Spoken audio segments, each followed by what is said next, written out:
Mimi ndio mwalimu ama ni wewe? Changanya mimi Monday, Jumatatu na Tembe. Tofauti na gani?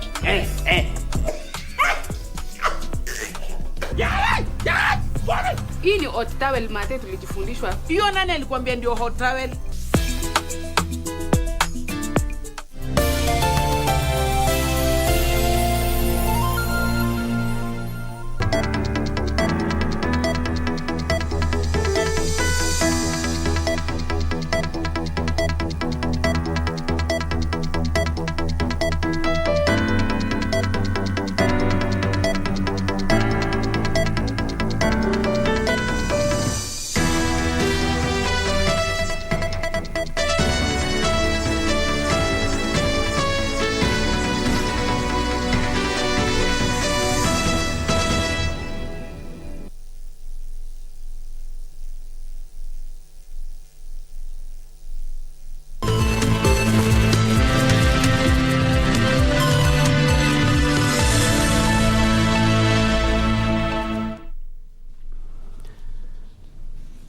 Sunday, the 18th day of September 2022. Good afternoon. This is KBC Lunchtime News. Thank you so much for joining us. We have lined up a comprehensive live bulletin right here for you. And remember, you can be part of this conversation through all our social media platform as we are live.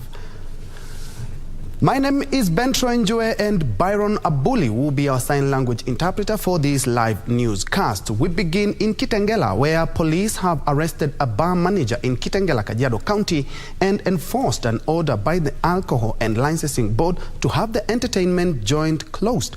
According to the Alcohol and Licensing Board chairman, Johan Marpash, the entertainment joint is not licensed and the business was impacting negatively to society owing to its indecent activities. 1 a.m. Sunday, August sense of revelers and spectators characterized this club in Kitengela before police got into action, placing the club manager under arrest.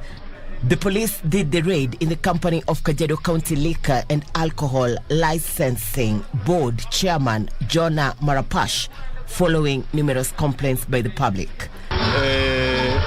Kufamia kilabu moja ambayo inaitwa Motherland hapa Kitengela Town, ambayo inafanya biashara ya wasichana kutoa nguo na dance mbele ya umma, ambaye hairuhusiwi katika kaunti yetu ama kwa sheria zetu, na tutaendelea na kwa kaunti mzima, si hapa Kitengela peke yake. Hiyo club tumeifunga kwa sababu kwanza haina leseni ya kufanya biashara hiyo, na haina kufanya hata biashara kuuza pombe. Haina leseni yoyote kutoka kwa trade, liquor ama leseni yoyote, na tumefunga na tutaandikia barua wale wote wanahusika, all multi agencies, kuhakikisha kwamba club hiyo imefungwa mara moja. The owner of the said business, a controversial middle-aged lady, however, managed to escape police dragnets. Na tumeondoa watu wote hapo, kwa maana tumeingia, tumepata harufu kubwa sana ya bangi, imejaa, ni chafu ambaye jamii haijafika kiwango ya kufanya kama bar ya kuuza vileo ama pombe. Kajiado County Liquor and Alcohol Licensing Board Chairman Jona Marapash says more such action will take place across the county to rid off illegal businesses, especially those that encourage immorality in the society.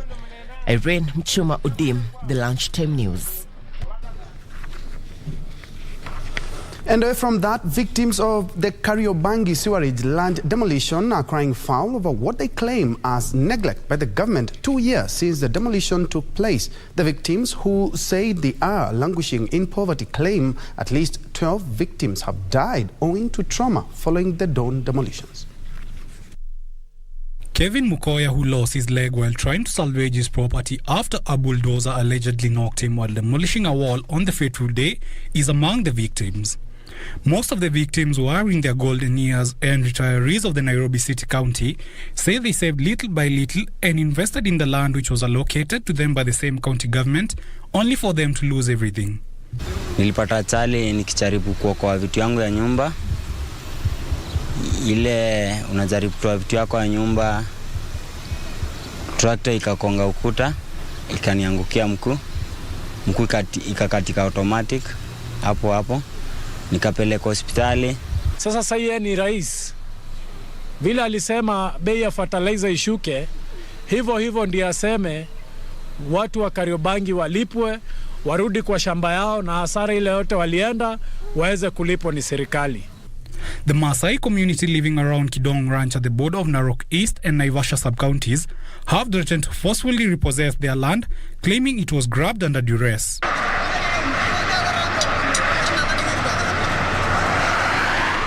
The residents who held demonstrations in the area and demolished part of the fence at the approximately 75,000-acre piece of land urged the government to intervene and have the land reverted back to the community. What we are talking today here is not something new to the world. We have been crying since 2018 with the same issue. We have been trying to bring the attention of the past government of the victimization that have been going on in Kidong Ranch. So tunaambia serikali yetu ya Kenya kwanza. Hiyo serikali tumechagua kwa imani yenye tuko naye, enye anakuja kutusaidia katika hii shamba letu la Kidong. Collins Shadrack for Lunchtime News. Something truly entertaining. The Kenya Music Festival is back after being suspended owing to the COVID-19 pandemic. The festival that is taking place in Kisumu has been hailed for giving children an opportunity to develop their talents and interact with various aspects of the Kenyan culture.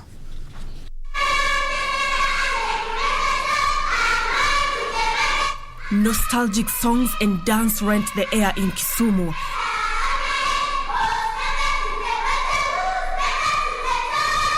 As the 94th edition of the Kenya Music Festival kicked off on Saturday.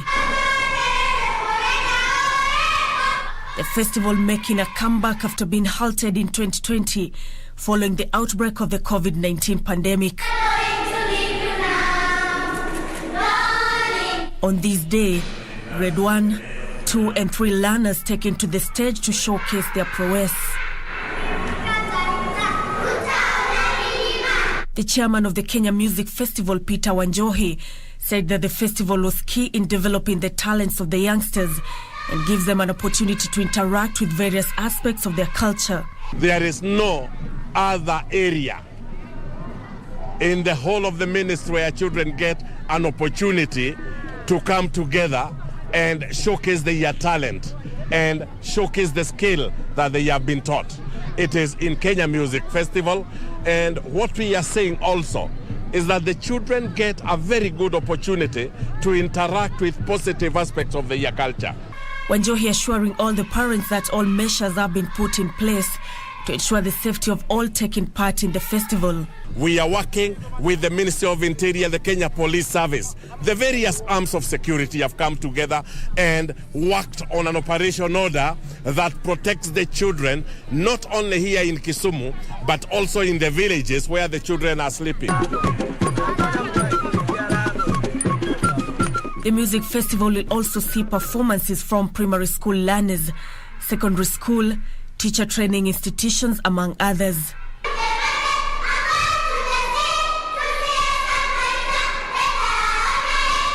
Nancy Okware, Lunchtime News. Let's now shift focus to matter security, where police in Laikipia County are investigating an incident where one person was allegedly shot by unknown people Saturday night. It is reported that Atanasio Kanyithia was sleeping in his house adjacent to his shop when burglars allegedly broke into his shop, stole most of his consumer goods and shot him on his shoulder. He is currently recuperating at Nanyuki Teaching and Referral Hospital. Residents in the area have decried increased insecurity cases and are now calling on the government to intervene. Tension is high in Doldol town, Laikipia County, following the Saturday attack where one person was allegedly shot. Anastasia Kanyithia was allegedly attacked by a criminal gang who broke into his shop and stole most of the consumer goods and later shot him in the shoulder. Kwa tumeamka kusikia nduru, tukasikia mlio wa risasi. So ile kusikia mlio wa risasi tukakaa kidogo, yo watu wakatoka kidogo wakaenda wakafuja nyumba nyingine jirani hapo. Baadaye tena wakati wameenda, si kutokea nje kidogo, wakarudi tena na kupiga hii mzee risasi na kuingia nyumbani na kupora kila kitu. Nimekuta vile iko sikuamini, na hii kitu nimeichukua na usito sana, sababu hii ni kitu pia imeniumiza moyo. Huyu ni mzee ambaye alikuwa anajitegemea, ni mzee ambaye alikuwa anajitafutia, yeye asumbui wale wengine wako nyuma yangu, lakini unaona kwa sababu ya utepetevu wa watu fulani kwa kazi yao, kwa kupigana na uhalifu, sasa huyu mzee ako katika hali mbaya. Speaking at Nanyuke Teaching and Referral Hospital, the family of the victim faulted the police for not responding in time after they raised the alarm.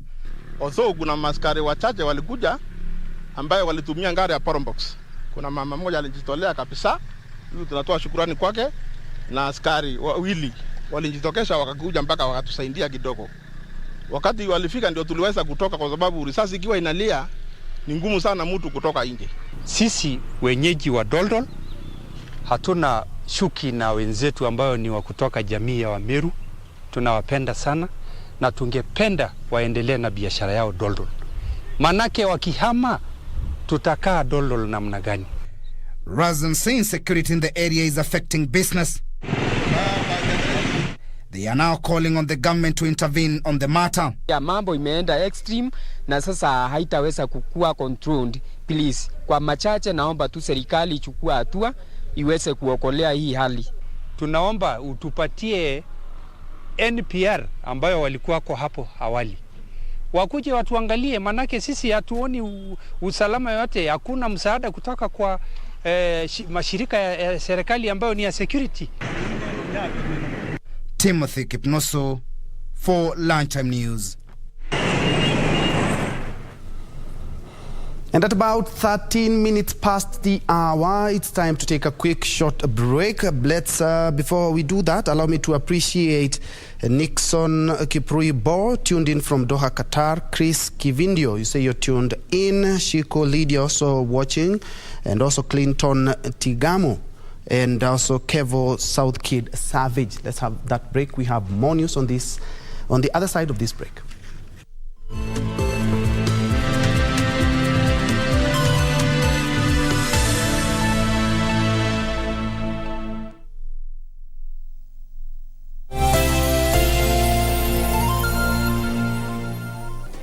Do you have a news story to share with KBC? Get in touch swiftly on email news@kbc.co.ke or call 0723-892-654 or 0734-780-124.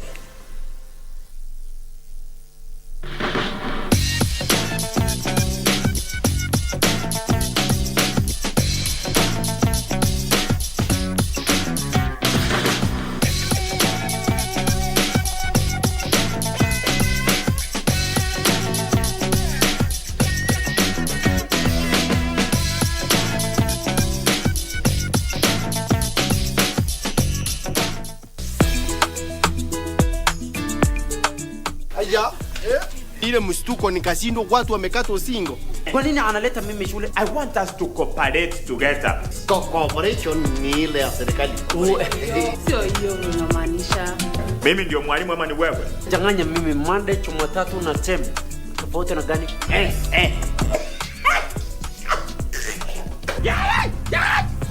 Hii ni hot towel mate tulijifundishwa. Hiyo nani alikwambia ndio hot towel?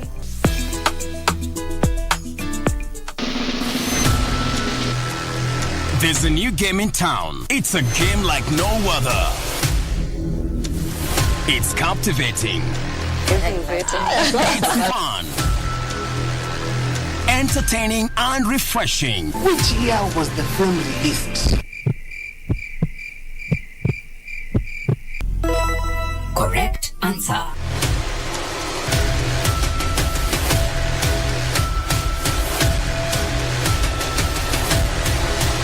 Don't miss out on the Second Chance television game show, premiering on Channel 1.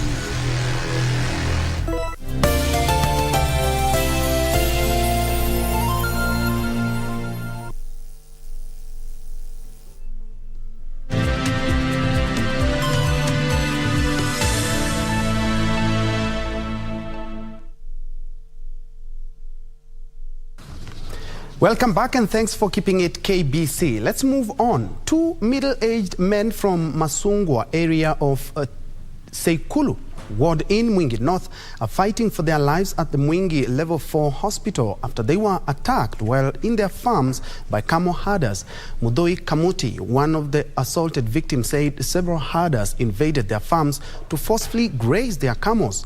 Confirming the incident, Masungwa Assistant County Commissioner Wasonga said the two were attacked by camel herders following a conflict over grazing lands and watering points along the border of Kitui and Tana River counties. The locals want the county to provide a long-lasting solution to end such conflicts in the area. Wanaleta mifugo yao kwa mashamba, so hiyo ndio ile shida tumekuwa nayo kwa muda. Tunaomba serikali wakuje watusaidie. Wakiwa hawana mahali pa kulisha, hata wakikuta chakula kwa shamba wanaweka hizo ng'ombe kwa hiyo shamba lako na uwezi ukawatoa hapo. Jaribu kuwatoa, wanakukatakata na wanakufukuza. Kwanza unakimbia na waachie hiyo shamba walishe. Now, a section of Seventh-day Adventist churches has split, protesting affiliation to a new launched administrative outfit referred to as Southeast Kenya Field, further deepening wrangles that have previously rocked the church. The alleged 50 out of 124 breakaway churches reportedly joined another rival splinter conference from the same church, the Nairobi Metropolitan Conference, a move attributed to failure to resolve the impasse on SDA leadership.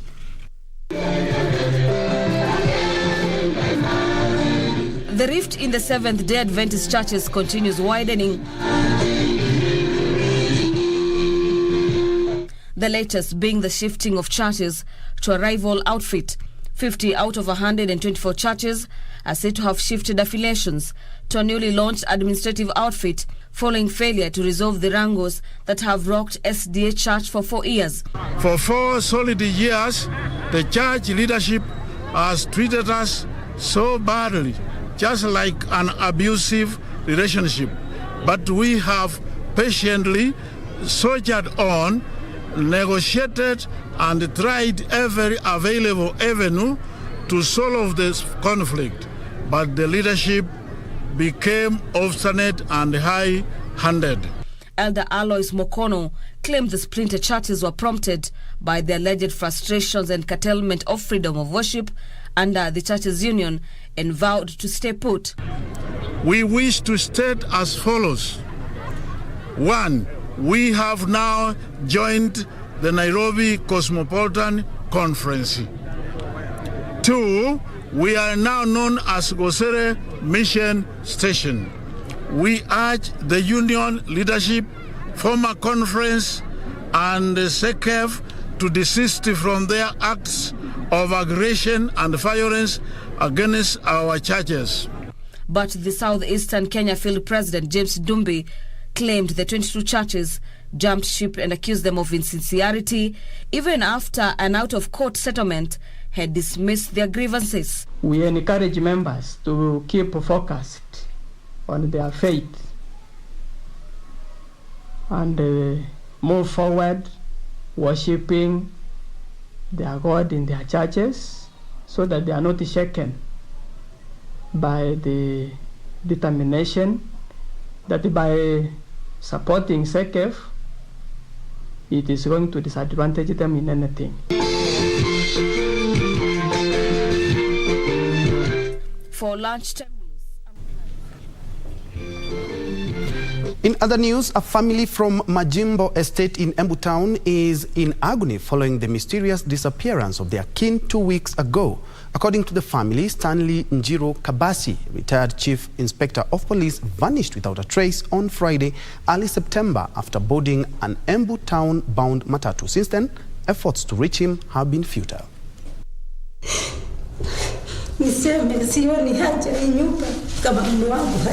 Agony and panic has hit a family in Embu town after their 60-year-old kin went missing for 2 weeks. According to the family, Stanley Njue Kabasi was last seen early this month. Akaniambia wacha aende town, ye akasababu kuna vitu zenye zinahitajika zenye alikuwa ameandikiwa na fudi, aende akanunue. Mimi kama kitu saa 9 wakati nilikuwa natuma msichana nikimwambia ende maharagwe pale tupike githeri. Akaenda mara 3 hampati. Ya mwisho saa 9 ndiye aliniambia dadi hajakuja. Sasa mimi nilikimbia na huko kuona kwani amekaa aje na hajairudi kwa site na akaagi kama hajakuja. His wife Sarah Wangoi said her husband had woken up well and reported to the construction site, where he is putting up a family house before going to purchase plumbing materials to repair a broken septic tank. Evans Njue, who is the grandson, said he saw him from a distance in the school compound, flagging down a matatu and boarding.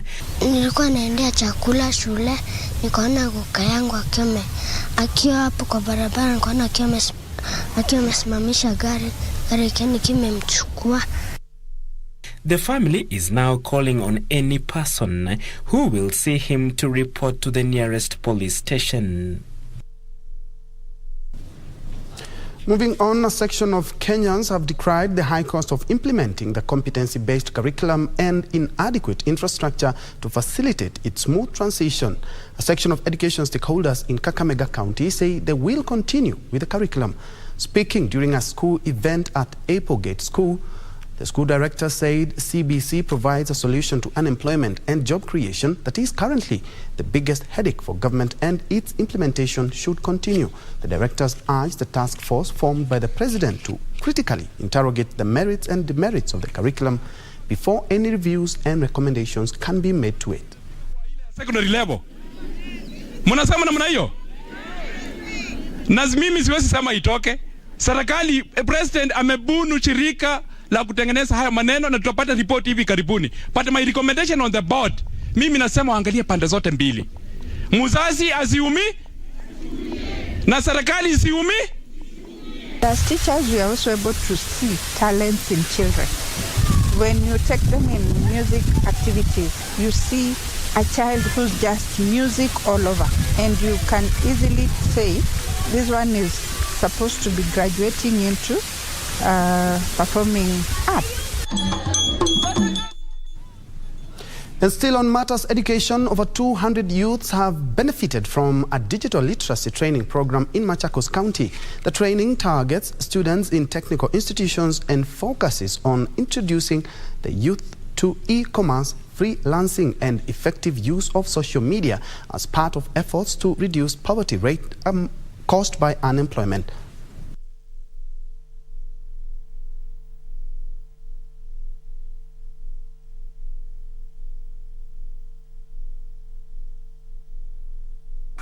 There's really a need. There's a huge gap that the young people need to cover in order for them to be successful in life. And digitization is coming in to empower them to take that opportunity and to take care of their lives. This is a program that is encouraging young people, especially young people who are doing technical courses on preparedness after their coursework. How do they get into the marketplace?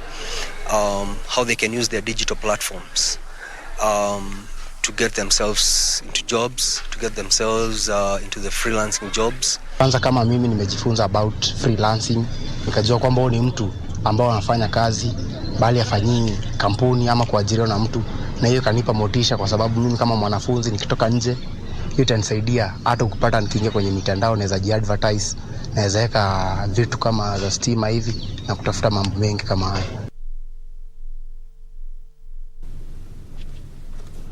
A section of spiritual leaders from Nakuru County have called on elected leaders to stop politicking and instead focus their energies on matters of development. Led by Bishop of the Nakuru Anglican Diocese, Joseph Mushai, the leaders say the common mwananchi is undergoing untold suffering ranging from high cost of living, high cost of fuel, unemployment amongst the youth, and among other issues.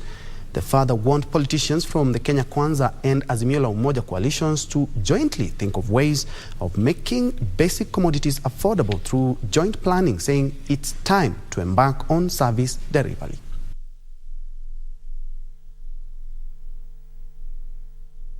Bei ya maisha imekuwa juu sana, hasa chakula, na watu wanalalamika. Kwa hivyo tunatarajia vile serikali kama vile vilivyotuahidi wakiingia mamlakani ya kwamba bei ya vitu itarudi chini.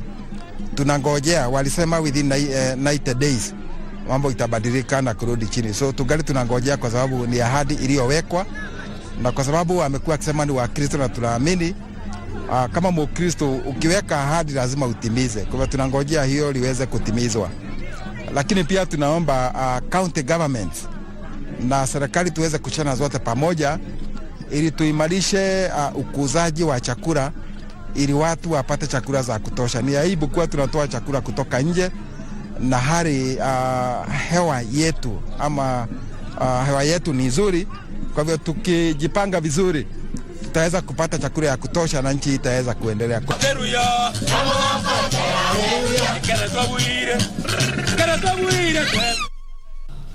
And now to another story tied to the high cost of fuel. Local fuel retailers in Meru are urging the Energy Regulatory Commission to return the wholesale cap for them to meet demand and compete in the fuel market.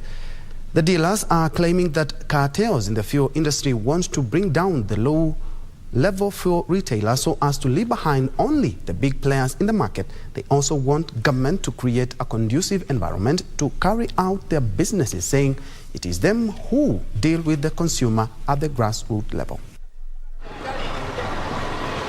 You have a situation where you're supposed maybe to sell fuel at 170, and then you go and buy fuel at 169 or 168. You put transport, you are paying the rent, you are paying the employees, and this we have been waiting every cycle. We think things will be good. In the beginning they start well, by the end of the cycle we are making losses. Somebody goes for 3-4 months without profit and you look for money elsewhere to pay your employees. So that's why we're asking for government now to protect us.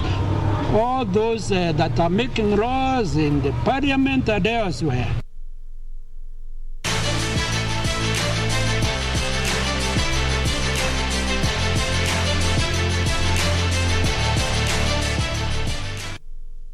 And now to the world of sport. Robert Lewandowski scored twice to enable Barcelona beat Elche 3-0 and take them to the top of the La Liga standings.